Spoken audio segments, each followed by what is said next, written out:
बेहद स्वागत है जी सभी स्टूडेंट्स का। हमारे साथ अनीता भंडराल जी मौजूद हैं जो स्टडी स्केयर के ऑस्ट्रेलिया स्टडी वीज़ा पर आज हमको इम्पॉर्टेंट टिप्स शेयर करेंगे। अनीता जी आपका बेहद स्वागत है। Thank you sir. पूरे इंडिया से हमारे स्टूडेंट्स इस शो को देखते हैं।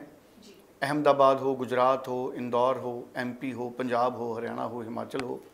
और खुशखबरी ये है कि पिछले कुछ वक्त पहले तक स्टेट बोर्ड्स पंजाब का, हरियाणा का, हिमाचल का, जम्मू का या गुजरात का भी, इन स्टेट बोर्ड्स को लेकर ऑस्ट्रेलिया की कई यूनिवर्सिटीज़ ऑफ़र लेटर देने में उतना इंटरेस्ट नहीं दिखा रही थी। कई जगह तो ऑफ़र लेटर नहीं मिल रहे थे, लेकिन अब फरवरी इनटेक के लिए अभी से ऑफ़र लेटर अवेलेबल हैं। और मैं अनीता जी ये जानना चाहूँगा सबसे पहले तो अचानक ऐसा क्या हुआ कि अब पंजाब हो, हरियाणा हो, हिमाचल हो, गुजरात हो, किसी भी स्टूडेंट के लिए ऑस्ट्रेलिया की यूनिवर्सिटीज़ को ज़्यादा दिक्कत नहीं है। ऐसा क्या बदला पिछले 2, 3, 4, 5, 6 महीनों में? तो सबसे पहले जो अभी रीसेंट चेंज आया है वो आया है इंटरनेशनल कैपिंग। तो उस इंटरनेशनल कैपिंग में ये डिसाइड होना था कि हर यूनिवर्सिटीज़, जितनी भी यूनिवर्सिटीज़ हैं ऑस्ट्रेलिया की, पब्लिक फंडेड यूनिवर्सिटीज़ हैं या फिर जो कॉलेजेस हैं जो कि पब्लिक फंडेड कॉलेजेस हैं, उनको कितनी कितनी सीट्स मिली है। तो अब वो बिल्कुल अनाउंस हो चुका है कि हर पर्टिकुलर यूनिवर्सिटी के पास कितनी सीट्स हैं।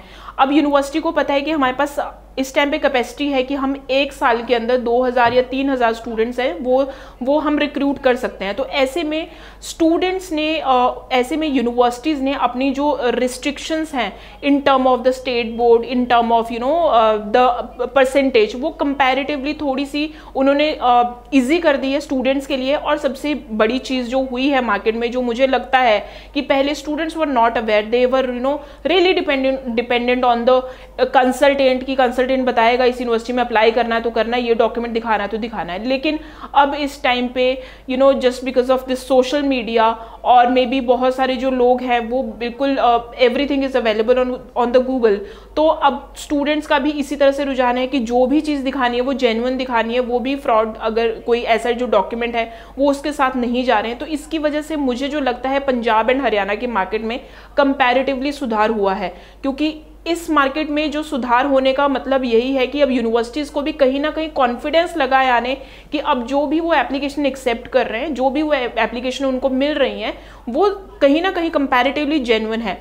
Yes, they are doing the verification वो सारी ही कर रही है, बट ऐसा नहीं है कि पंजाब एंड हरियाणा के लिए ही वेरिफिकेशन चल रही हैं या फिर गुजरात के लिए नहीं चल रही हैं या फिर मुंबई के लिए नहीं चल रही हैं, एमपी के लिए नहीं चल रही हैं। वो हर जगह के लिए चल रही है। वेरिफिकेशन का प्रोसेस उनका बिल्कुल सही है। लेकिन इस टाइम पे अगर मैं बात करूँ तो इस टाइम पे कम से कम ज़्यादा नहीं तो 11 से 12 पब्लिक फंडेड यूनिवर्सिटीज़ ऐसी हैं जो कि पंजाब एंड हरियाणा स्टूडेंट्स के लिए बिल्कुल they are accepting the application, और उनकी जो रिक्वायरमेंट है वो पंजाब एंड हरियाणा के लिए सेम वही है जो किसी दूसरी स्टेट के लिए। So that means we are coming in that stage जहाँ पे जो पहले था ना कि हाई रिस्क जोन में हम लोग हैं, हमारे लिए स्पेशल रिक्वायरमेंट और किसी और स्टेट बच्चे के लिए किसी और रिक्वायरमेंट। तो ये कहीं ना कहीं स्टूडेंट्स की अवेयरनेस मैं बोलूँगी, और स्टूडेंट्स भी बहुत ज़्यादा अवेयर हो चुके हैं। और मे बी कंसल्टेंट ने भी जो ये आफ्टर वीज़ा डॉक्यूमेंट बनाना, ये चीज़ें बंद कर दी है, because they are also aware कि ये सारी प्रैक्टिस से कोई फ़ायदा नहीं। अब फर्जी डॉक्यूमेंट से ऑस्ट्रेलिया में बैन ही लगेगा और कुछ नहीं मिलेगा। अब मुझे ये बताएं अनीता जी, फरवरी इनटेक को देखा जाए तो अभी हम अक्टूबर में हैं। अक्टूबर, नवंबर, दिसंबर, जनवरी, 4 महीने पड़े हैं। लेकिन लगातार ये कहा जा रहा है कि ऑस्ट्रेलिया में जितनी जल्दी आप अप्लाई करेंगे तो 2-3 महीने तो एम्बेसी को भी चाहिए, जितनी जल्दी अप्लाई करेंगे आपको वीज़ा मिलेगा। तो इसका मतलब है इमीडिएट अप्लाई करना चाहिए स्टूडेंट्स को।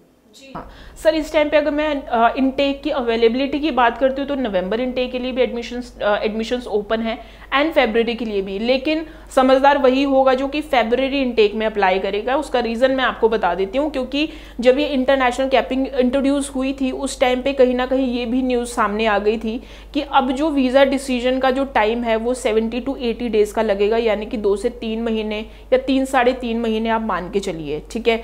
तो जिस दिन से आप अपनी फाइल लॉन्च करेंगे तो आप 3 से साढ़े 3 महीने की विंडो ज़रूर रखें हाई कमीशन के पास कि वो इतना टाइम ज़रूर आपकी फाइल पे लेंगे, because they need to evaluate each and everything. उन्होंने सारा सब कुछ देखना है।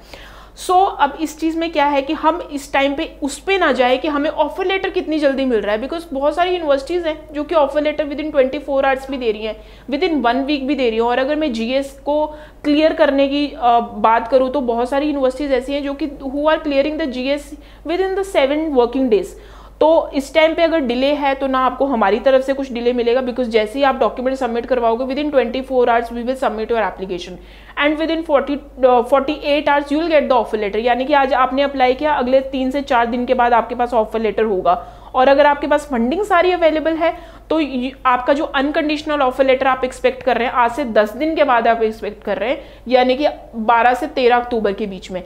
अब हमें इस टाइम पे जब हम वीज़ा फाइल लॉन्च करते हैं, वीज़ा फाइल लॉन्च करते करते कहीं ना कहीं आराम से जो स्टूडेंट है वो 20 अक्टूबर तक लग जाएगा। लेकिन अगर आप 20 अक्टूबर की फाइल नवंबर इनटेक के लिए लगाओगे तो उसमें किसी का वो नहीं है कि आपका जो वीज़ा नवंबर तक ही आ जाएगा। तो इस टाइम पे समझदारी वही होगी कि आप हाई कमीशन को 3 से 3.5 महीने का टाइम दें, सो दैट हाई कमीशन के बीच में आपको अपना ऑफर लेटर जो है वो डेफर ना करवाना पड़े, अदरवाइज वो बहुत आगे और लेंदी प्रोसेस चल जाता है। जो कि हमें बहुत ज़्यादा कमेंट पे भी स्टूडेंट्स के क्वेश्चन आते हैं कि अभी तक हमने वीज़ा फाइल लॉन्च करी थी जून में, जुलाई में, अगस्त में, सितंबर में, लेकिन अभी तक डिसीजन नहीं आया।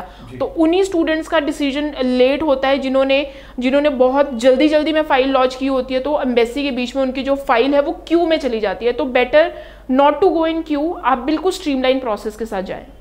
अच्छा, मुझे अब ये भी आप बताएं कि अभी अगर फरवरी इनटेक के लिए स्टूडेंट हमारे अप्लाई करते हैं तो किस तरह के कोर्सेज उनको चूज़ करने चाहिए? ऑस्ट्रेलिया में भी कोर्सेज हैं जो अभी ट्रेंडिंग में हैं, जो ऑस्ट्रेलिया भी चाहता है कि इन कोर्सेज में स्टूडेंट्स आएँ, या यूनिवर्सिटीज़ चाहती हैं ये अच्छे कोर्सेज, या वो कोर्सेज जो जल्दी भर सकते हैं? जी सर, तो सर सबसे पहले अगर मैं ऑस्ट्रेलिया की जो हाई डिमांड कोर्स की बात करूँ या पॉपुलर कोर्स की बात करूँ, दैट इज़ अ नर्सिंग के लिए जो सीट्स हैं वो सबसे पहले ख़त्म हो जाती है ऑस्ट्रेलिया में।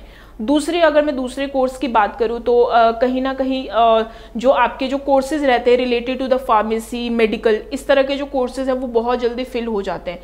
उसके बाद जो कोर्सेज आते हैं इस टाइम पे जो टाइम है वो है जहाँ पे सबसे ज़्यादा जॉब्स की डिमांड है वो ऑल ओवर द वर्ल्ड ही है। सो किसी भी स्टेट के स्टूडेंट्स, स्क्रीन पे नंबर है, आप अप्रोच कर सकते हैं। अनीता मैम से आप जूम मीटिंग ले सकते हैं। आप इंडिया के किसी भी हिस्से से बैठे हैं, आप जूम मीटिंग ले सकते हैं। उसके बाद आप ऑनलाइन भी अपनी फाइल मूव कर सकते हैं।